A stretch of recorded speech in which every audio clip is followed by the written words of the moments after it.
Let's talk about the phones. I mean, I think everybody watching this knows that the phones don't get answered nearly as often as they should at a dealership.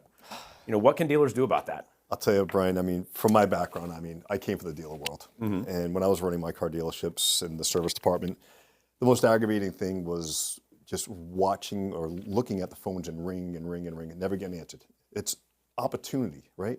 That's how we're growing our business, is those phones ringing. We need to answer the phones. I mean, how many times would you answer the phone? That's the hardest thing in the world, just answer the phone. And I can remember the owners of our dealership saying, the phones here are horrible. They're the worst thing in the world. I mean, and he was right. He was 100% right. There's no question about it. So what do you do about it? Well, how about an AI? And so that's what we've done. I mean, you've been hearing a lot of buzz in the industry. Everybody's talking about AI. Well, we decided to get onto the buzz wagon, and we started developing an AI for our customers. And when you think about it, so now, you know, your phones are ringing. You're going to let Serena, that's what we call their AI, but you can call her anything you want. She can answer the phone, make an appointment, and get you a confirmation in under 2 minutes. You can't get your dealership phone answered in 2 minutes. Yeah. So I mean, it's perfection. The other thing is, think about this when you talk about your staff. Do they show up for work? AI shows up every day. What time are you manning those phones? We're manned 24/7.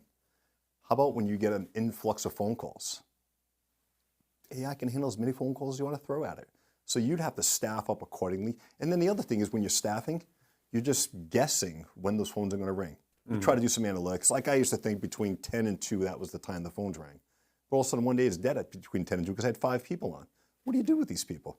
It just gets so frustrating in the business. And then the other part is just, you know, consistency, right? Because that's the hardest thing, is when we're trying to teach our staff and train them, we're trying to get them to be consistent. Well, think about that. You know, with the AI, it's going to be consistent every time. It's going to listen to the customer, right? We don't listen. Yeah. She's listening. She's going to get the response. She's going to reiterate what you need. She's going to make your appointment upon your accommodations that you need. But we can also direct her upon what you want to make the arrangements for. And how about loading your shop? I mean, you want to make sure that you're bringing your customer base as much as you can and loading up the store. Well, with the setups that we can do in the AI, we can load your shop accordingly to what you can handle in the shop. If you need 3 appointments per 15-minute slot, you need 25 appointments per day, you know, whatever it might be, and you want to have less appointments at 4 o'clock in the afternoon, we set up in the program and the AI can actually control it.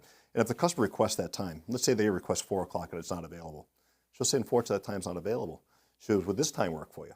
So she'll actually sit there and almost like negotiate with the customer, trying to get you to get the best time to come in for you. But then what happens, maybe she can't handle it. It's going to happen, right? It's okay. We're going to escalate it back to the dealership. So then at that point, those 1s and 2s maybe have to get transferred over. Now we'll let the dealership personnel handle that call and help the customer accordingly.